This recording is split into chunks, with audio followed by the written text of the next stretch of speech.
ചീറ്റിയൊഴുകിയ രക്തം കണ്ട് ഇരുവരും ഞെട്ടി. കഴുത്ത് അറ്റുമാറാറായ നിലയിൽ അവളെ അവിടെ ഉപേക്ഷിച്ച് അവർ ഓടി.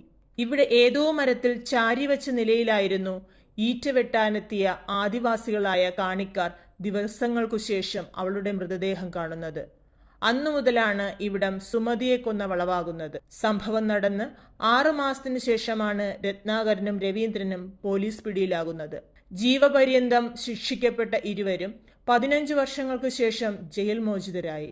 താമസിയാതെ രവീന്ദ്രനും 15 വർഷം മുൻപ് രത്നാകരനും മരിച്ചു. വളരെ പെട്ടെന്നാണ് സുമതി നാട്ടുകാരുടെ ഭ്രമാത്മക കഥകളിലേക്ക് കടന്നുകയറുന്നത്.